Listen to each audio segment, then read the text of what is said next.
He's on a mission to spread his music across the globe, from the Forbidden City in China to the sacred Taj Mahal in India. I feel this is the most powerful spot in the world to deliver a message of love. He takes you on Yanni's World Tour. So join the fun, have a ball, and be a part of the most happening party of the summer, because it's all right here tonight at 8 Eastern, 5 Pacific. The hot spot is E. World's greatest monuments. I felt, now you've done it, Yanni. You're really gone too far. It's the Yanni World Tour. We've got your ticket right here.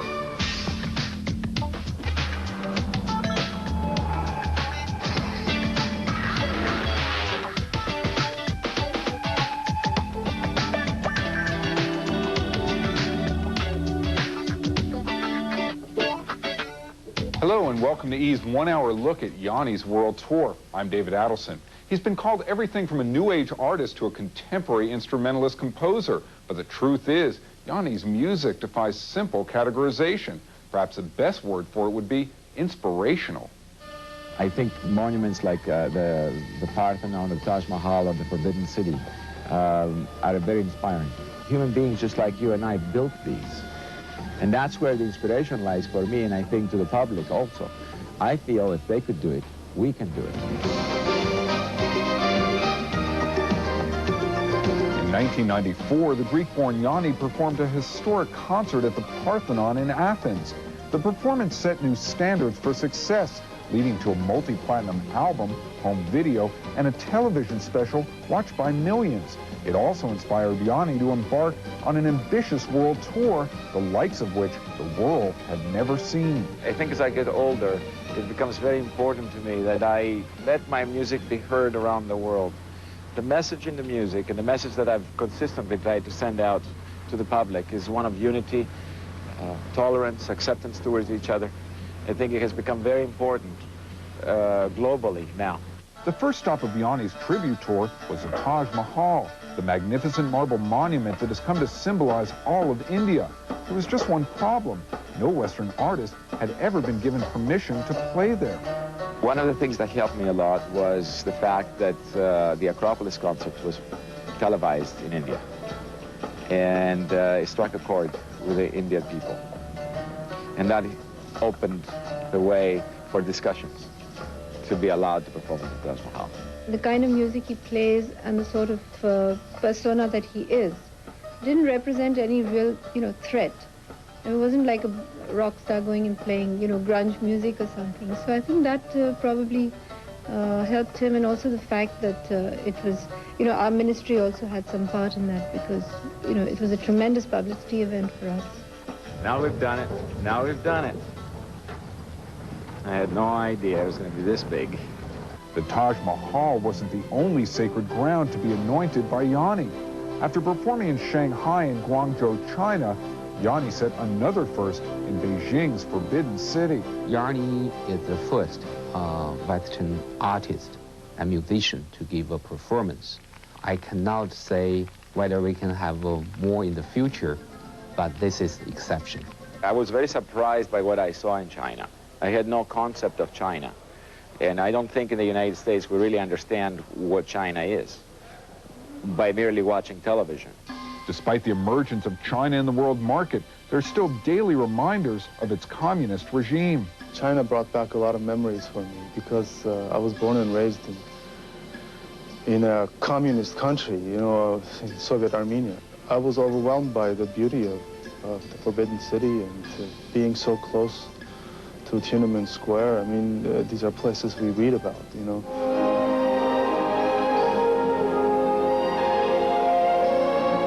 Of course, Yanni didn't get where he is by himself.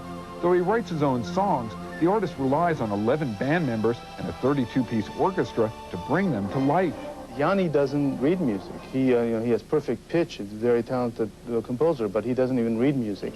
That's where I come in. Because of the time we've spent together in the past, I know sort of before he even says something what his needs are, what his wishes are, and I communicate that to the orchestra.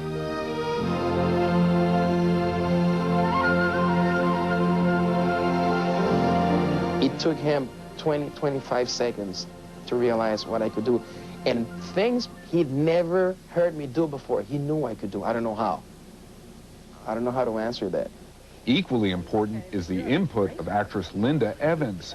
Yanni's longtime companion provides the artist with a unique perspective. She has seen me perform so many times. She's my eyes from the audience point of view, and I trust her judgment. She tells me when something works or something doesn't work, and then I have someone I can trust their opinion. She'll describe it to us and tell us what we look like and give little tips and hints as to what would make it better, what angle works best for your face, and that kind of stuff. And I've always appreciated that in Linda, because it's those things you get paranoid about, but you don't really want to act paranoid and ask anybody. Rounding out Team Yanni is Dr. Terry Rock, who made sure Yanni didn't suffer too much for his art in India. It was the day of the first concert. I went in my dressing room, and just before the concert, I started getting lightheaded, which I've never experienced this in my life. And the doctor said I had heat or sunstroke. And I came down with, I think, a stomach flu and fever. So the second night, where they were shooting live for a large Indian audience, I was miserable. My health was completely shot. But looking back, that was one of the better nights that we've ever had. And people seem to agree. Many people were feeling ill that night. A half hour before the show, I could barely walk. It was pretty horrible. The solo cello player, he felt he was going to die. The first French horn player thought he was going to die. I mean, I believe it's definitely a God out there. I'm sure it was torture with this humidity and everything, but it sounded great. It sounded great. In the next hour, we'll see how Yanni and company rose to the challenge of playing the concerts of a lifetime at two of the world's most famous monuments. Knowing that I would be performing at the Taj Mahal, and also knowing that in another month and a half from now I would be performing in the Forbidden City in Beijing, that has influenced my choices of music to write. This is an extremely important project, and we have to do justice to the surroundings.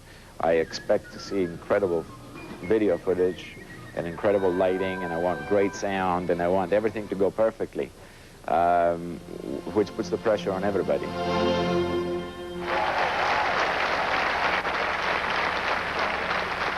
Don't go away, the Yanni World Tour is just getting started. Coming up, Yanni fever grips India. It's good for India, you know, having such a big musician and such a big band in India. While China welcomes Yanni with open doors. Join me from India and Beijing right here on E! Don't go away.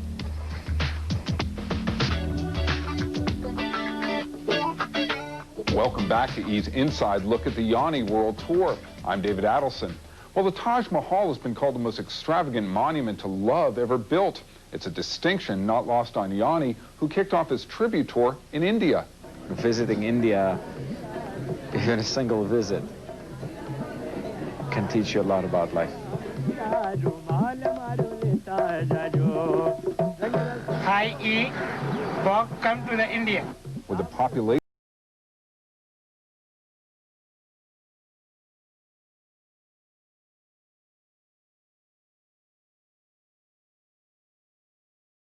existences from different centuries, and there's such a multicultural, multi-everything. It's a melting pot of philosophies, religions, schools of thought, and ways of existing and ways of looking at life. I think the culture struck me as the most interesting thing about India. I mean, we drive down the street in the middle of, let's say we are on Wilshire Boulevard, middle of rush hour. You've got your cabs, your trucks, your cars, your elephants, your goats, your sheep, all on the same highway, you know. And then you'll have the women carrying the baskets on their heads, and you'll see like a family of 5 riding on.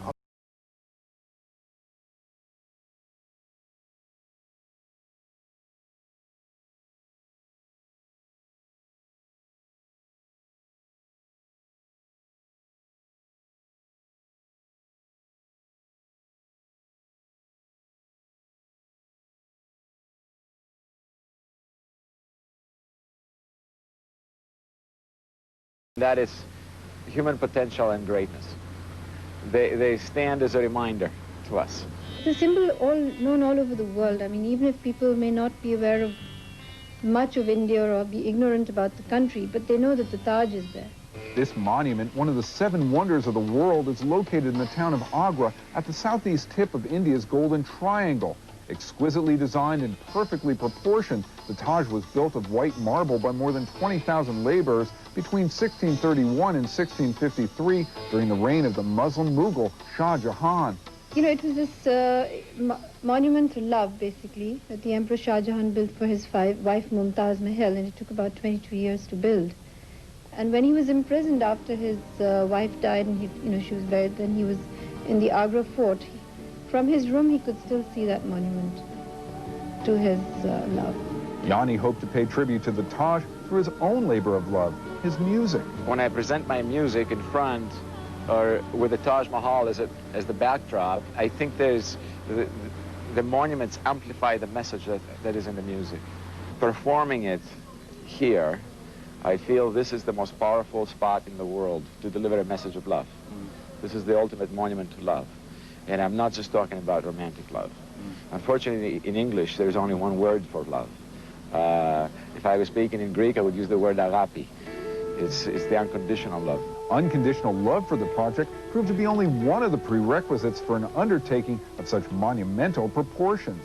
As you might imagine, to get the permission, it took a long, long time. And we have generated quite a lot of controversy in the process.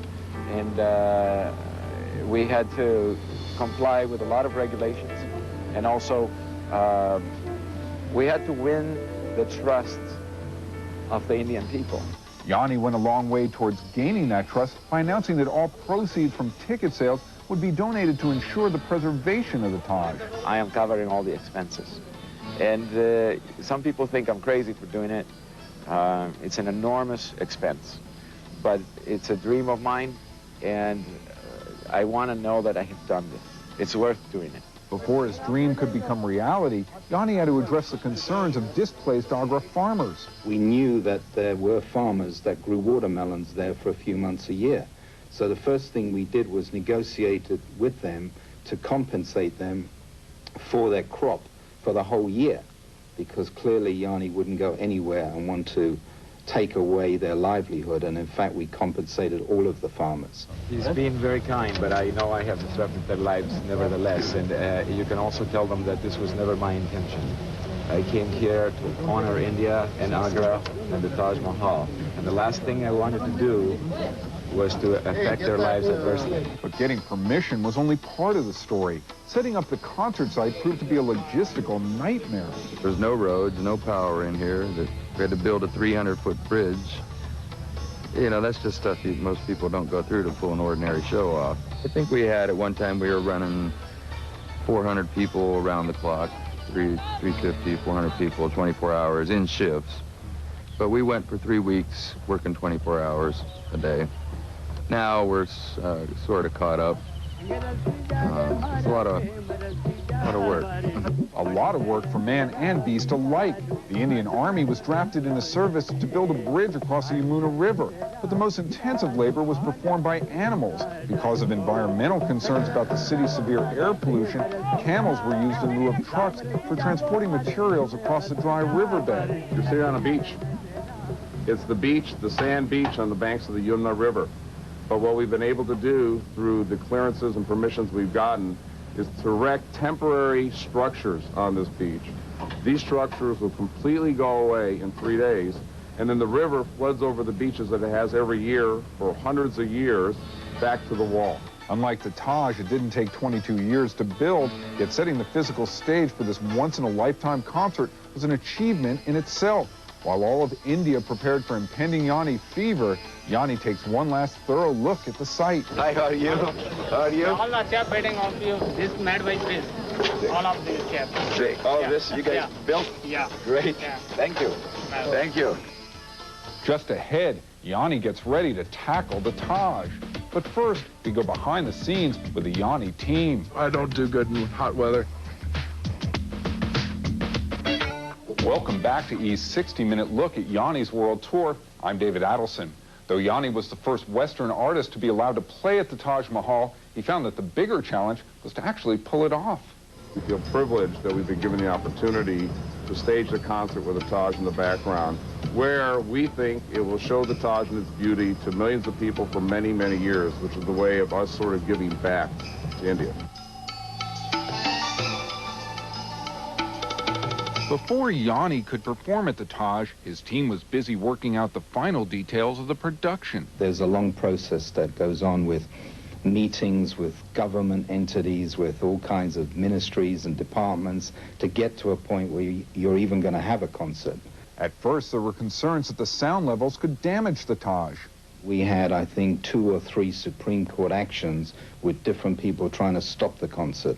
One was with a group of environmentalists who were trying to claim that our concert was going to damage the Taj Mahal. It was going to create noise pollution that might affect the structure. Fortunately, we have a system that is probably the best system for this application, where it does keep all the sound waves away from the Taj. It projects at a 90-degree dispersion angle towards the front, and so we are keeping all the sound waves away from the Taj.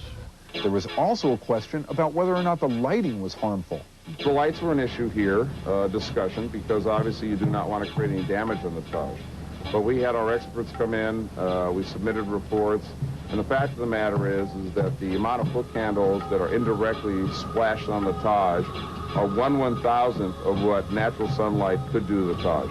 So there's really no damage at all from the lights.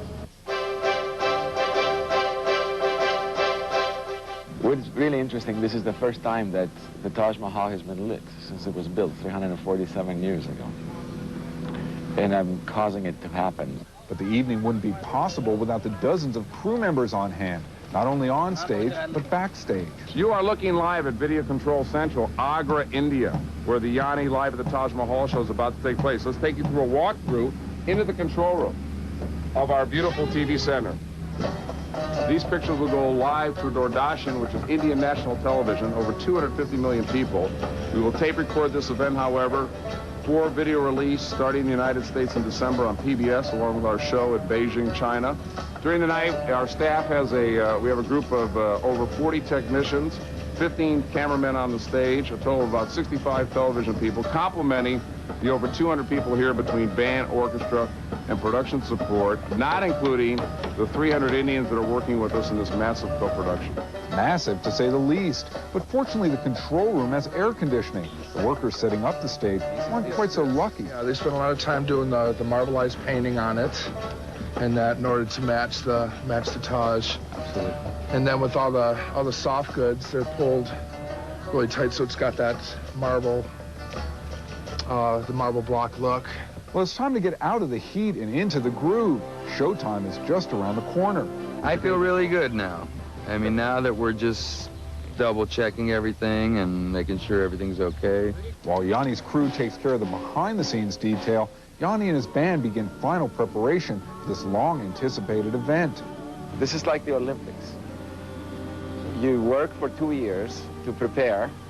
You write the music, you train the musicians, everyone is ready to go, and then you have a window of 2 hours during which to deliver the performance of a lifetime.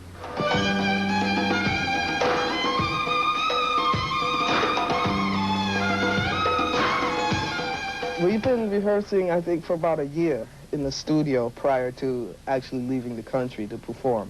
We did one kind of warm-up concert in the States, in Connecticut, and then after that, we just left. After reviewing previous concerts, Yanni is then able to give feedback to the musicians. He's an extremely sensitive person. Extremely sensitive, an understatement. This guy got antennas. It's beyond description. It's very hard to explain to people the level of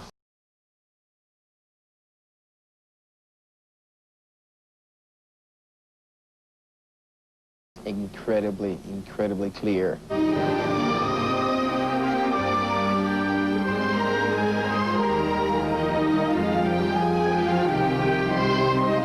This is a very exciting project. It's been a long time and a long, hard work to make it come this close to the actual performance. I must deliver a performance here that's worthy of the Taj Mahal. Coming up, Yanni boldly goes where no artist has gone before. Well, musical artist at least. You've been an absolutely wonderful audience to perform for. We have enjoyed you very much. It's Yanni at the Taj next.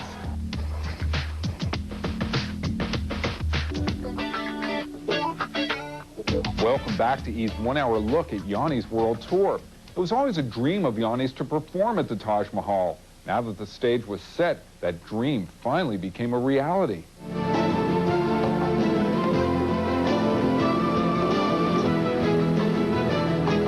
When I heard Yanni on TV, it was like, wow.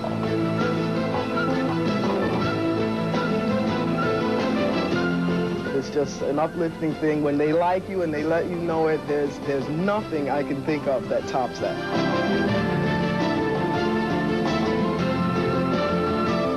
This is a place that has the power to amplify the message of love that exists in my music.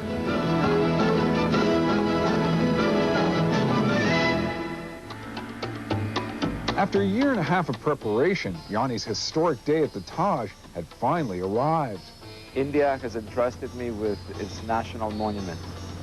I take it very seriously, and I work very, very hard to present an event that is worthy of this monument.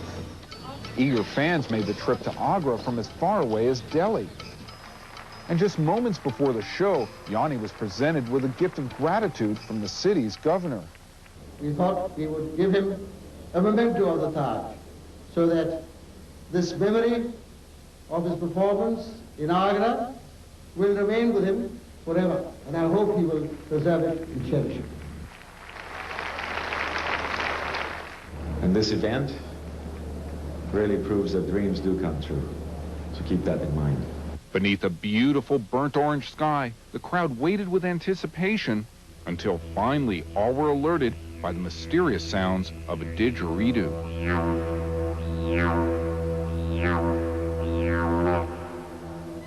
The man of the hour appeared, garbed in traditional whites, and took his place center stage.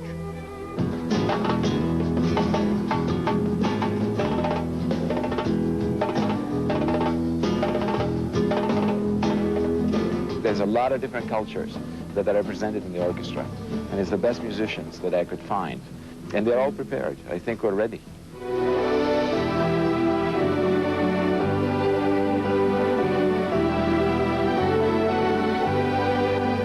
With the Taj Mahal forming a breathtaking backdrop, 7,000 fans looked on in collective wonder. Even Yanni found it hard not to be entranced by the Taj's magical specter.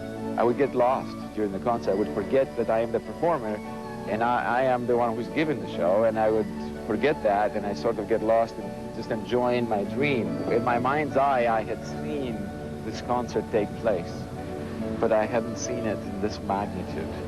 This surprised even me. It surpassed my imagination. Though the band follows a set list, Yanni encourages spontaneity within the songs. I see that the soloist is really getting into it. If they feel like they want to play more, they're on tonight. That's when you got to be sensitive enough to allow them to take off, and that's when the sparks fly.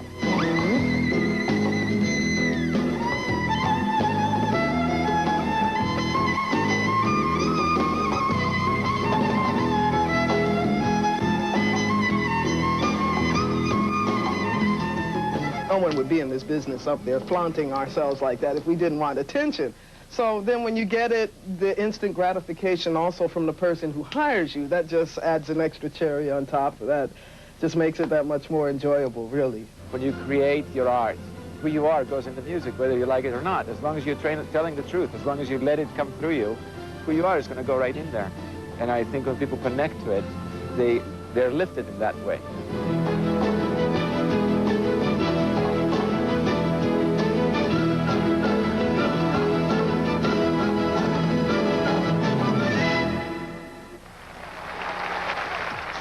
It wasn't just Yanni lifting the spirits of the Indian fans, they were lifting his. They're so warm and they're open. If I even look at them and smile, they just return the smile 10 times. They give me so much love, I may never leave here. He's very much in tune with his audience's needs and wants.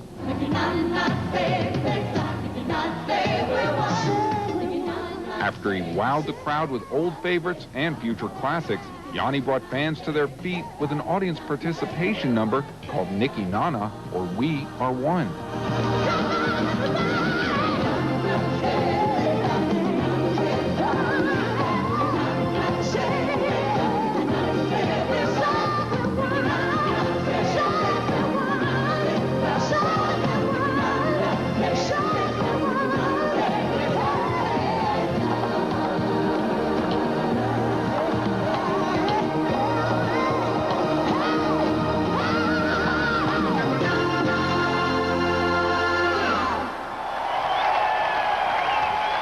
Was out of the world, exceptional, amazing. The triumph of the human spirit, and what he talked about all along, the greatness that exists in all of us. Especially his style of his hairs.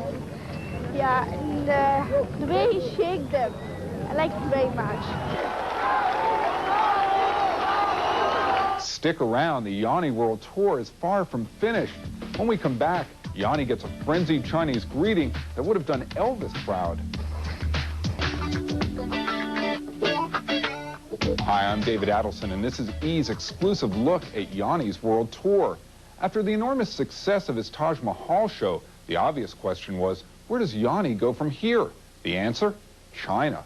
He used music as a language, international language, to connect people together. And that's very important for the music exchange, culture exchange, and also create better understanding. Yanni arrived in China with pomp and fanfare, but despite his team's massive preparations, the performer was no more ready for what he would find in China than the Chinese were for the spectacle they were about to see. We had no idea it was going to be like this. And first of all, I've been treated beautifully here. And the people are warm, they're open, they're very intelligent. China was such a revelation. China was such an incredible discovery for all of us. Yanni opened his tour of China with 2 concerts at the 12,000-seat Shanghai Gym. Sound check went off on schedule at 4, doors opened at 6, and at 7:30, Yanni performed his first concert for the Chinese people. It has been a dream of mine to come to China and present my music to the Chinese people. So tonight, I am a very happy man because I'm living my dream.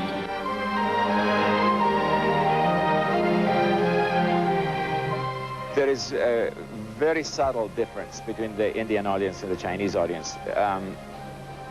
They're a little more reserved to begin with, but they follow through in the concert. Within a few minutes, they begin understanding and they express themselves. Even they cannot speak in English, or even Yanni cannot speak Chinese language, but it seems by the music, through the music, they have been connected.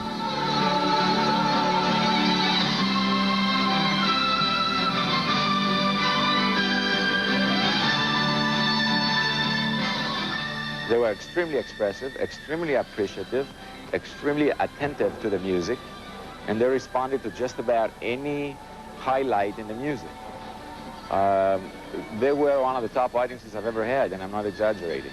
After 2 successful nights in Shanghai, Yanni moved on to the Guangdong province for 2 sold-out performances in the city of Guangzhou. On to Guangzhou. The arduous journey covered hundreds of miles, an impromptu Q&A with the Chinese media, and multiple forms of transportation. This guy, who is this guy? He's following around everywhere. What I noticed is that they had tremendous interest over the instruments, because I'm using quite a lot of different instruments. For example, the Chinese flute, he uses the Armenian duduk, he uses a charango from Peru, the guitar, saxophone, bamboo sax, you know, many different didgeridoo from Australia. I mean, it's a huge appeal, and wherever we go, wherever we play, there's something of the show that speaks to the people, speaks to the locals, you know. And it's because of all those elements that he puts together, and he does it successfully, that the music has so much appeal in so many different parts of the world. From Guangzhou, Yanni moved on to Beijing, China's capital city. With its 11 million inhabitants operating an estimated 8 million bicycles, it's earned the apt nickname, the Bicycle Kingdom. I don't think the number of the bicycles has been reduced or not, but the number of the automobiles has been tremendously increasing. Not only automobiles, but hotels, restaurants, and other modern facilities have sprouted up in the rapidly developing city. And also to better serve international visitors, we not only have McDonald's, we have other fast food, Western fast food, like KFC and Pizza Hut and Hard Rock Cafe. Despite China's junk food frenzy, some of its cuisine still maintains an ancestral exoticism. The old mingles with the new all over the city. I actually came out of a grocery store in China with a jar full of scorpions. And I'm like, okay, what do we do with this? It's like another kind of calamari, but I brought it home because I had to tell people about it. It was really interesting. Just ahead, Yanni gears up for his Forbidden City show. But first, the performer breaks from his tour to become a tourist. Welcome back to Yanni's World Tour. Well, if you've ever seen the movie The Last Emperor, you know all about China's Forbidden City.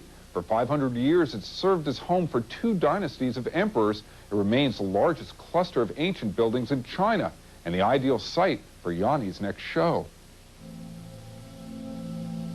He just came across a map. Wow. Up until 1911, only the Chinese imperial family was allowed in the Forbidden City. Now one of the country's most visited tourist spots, it provides a rich historical backdrop for the final stop of Yanni's World Tour.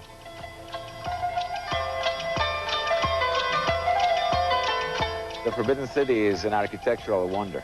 I mean, if you walk around, what I was struck by was the size of it. I had no idea it's that big, and all the squares and the temples and the palaces, and it goes on and on and on forever. But it's also this tremendous beauty which would lend itself to pictures. And it's a symbol of power, too, because this is where China was run from for centuries. To be in the Forbidden City doing a concert, if somebody said, you know, that's possible 5 years ago, there's no way I would believe it. It was a cloud in my mind. It was sort of, maybe someday we can get something like that done because of the beauty of this place. And to actually be doing it today is stunning. Yanni was going to be the first Western artist ever to perform in the Forbidden City.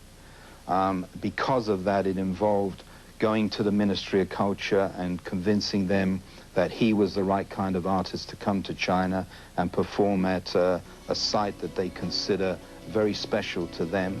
Secondly, it's very close to Tiananmen Square, minutes away, and this concert event was taking place a few days before the anniversary of the Tiananmen Square massacre, so there was a tremendous sensitivity.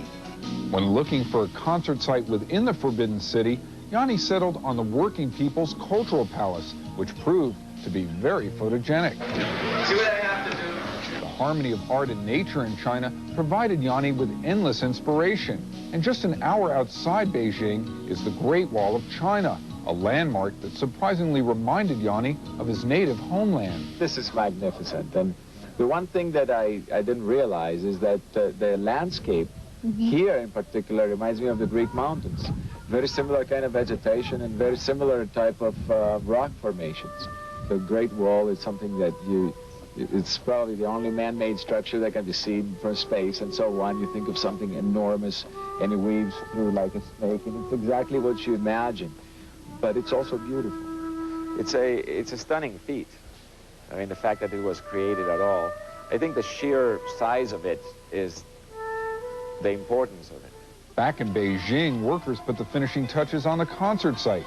And while it didn't take 1 million workers to build the site, as it did the Forbidden City, it still proved to be a formidable challenge.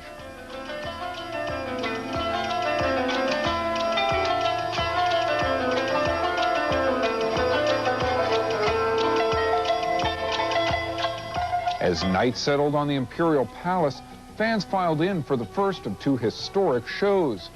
With anticipation running high among the awestruck crowd, one had to wonder if Yanni was feeling nervous. Oh, yeah, absolutely. I think, you know, the nervousness is a good thing. I hope to have a little bit of nerves because it gives you the edge. It gives you a sparkle in the eye. Don't go away. After the break, we've got all the sights and sounds of Yanni's Forbidden City concert. Welcome back to E's Inside Look at Yanni's World Tour, which wrapped up with an unforgettable show in Beijing's Forbidden City.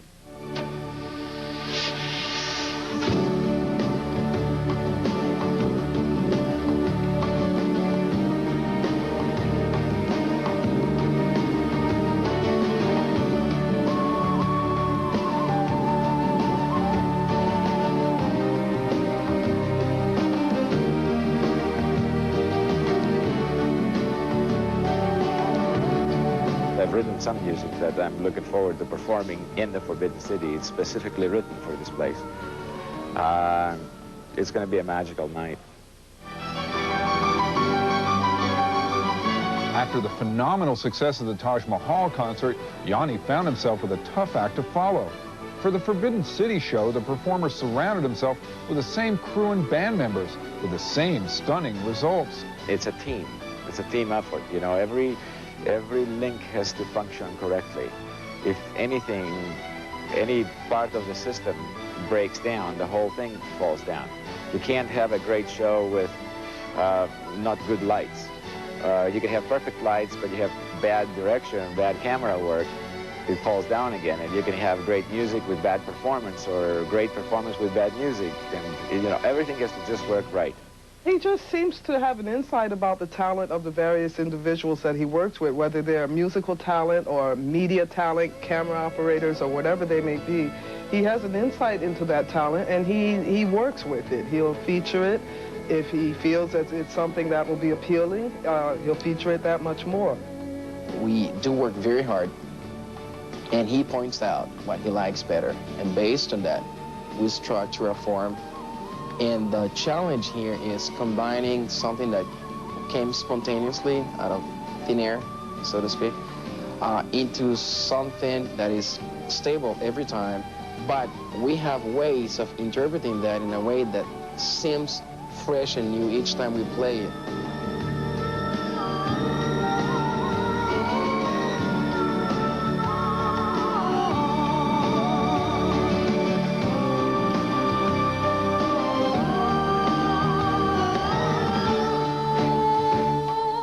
Introducing them to, you know, here I am in Beijing performing 10 compositions that they've never heard during the concert. And they're so attentive, they're responding to each piece and each sound and each instrument. We're introducing them to a lot of new material, a different way of doing music. It's all new to them. And they're accepting it. Chinese people, if you meet the people, and they're very warm, they're emotional, and the way they respond to the concert, I could feel what kind of people I'm addressing, what kind of people I'm talking to, and because you can feel them react to the music. And if they're responding to those kind of emotions that I'm playing with in the music, it tells me a lot about the humanity in them.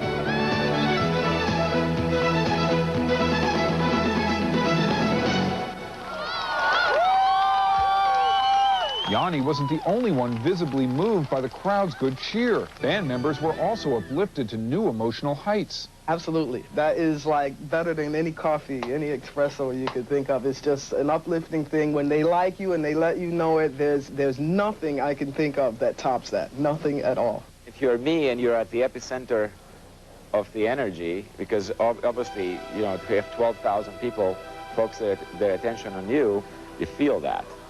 You really, you can tell, I mean, I can feel an audience, I can tell when I'm exciting them, when I'm boring them, when I'm losing them, or I'm picking them up. You know, I feel every little second of the concert.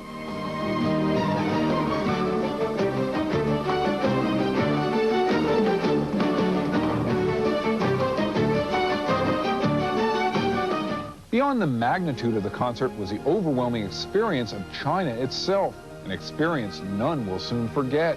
China was such an incredible discovery for all of us, and I just loved it. I made great friends. I brought more than 45 instruments from there. It's incredible. With all the changes going on between China and Hong Kong right now, I think that this was just a great time to get in there and do something like that. And I think it will be symbolic of this time in history. I think it will be a part of that whole symbolism. Although the China and India concerts were marked by years of hard work and preparation, there's still a daunting task of compiling both shows onto a live CD and video special. It'll be a pretty mammoth job because both concerts were shot with 15 cameras and on multiple nights, so he has such a variety of choices. I think the selection process is going to be the most difficult for him. I know I'm going to spend the next 3 months editing and working on the sound and making the album and the video. And after that, it's a continuation of the world tour, and I think that's going to take another 1.5 years or 2 years out of my life. Past that point, I think I ought to have a life. I'm probably going to take some time out and take care of Yanni for a while.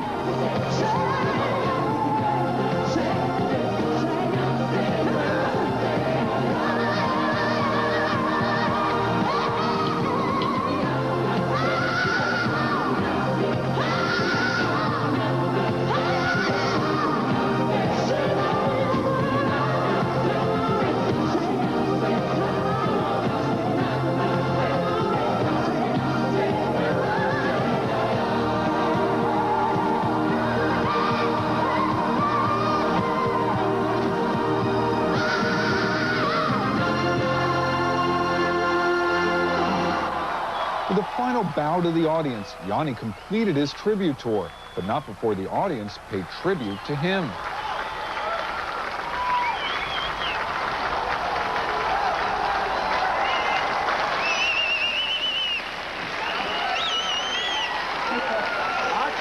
House nights. That's going to do it for E's Inside Look at Yanni's World Tour. I'm David Adelson for E! Entertainment Television, your entertainment news and information authority. Thanks for watching.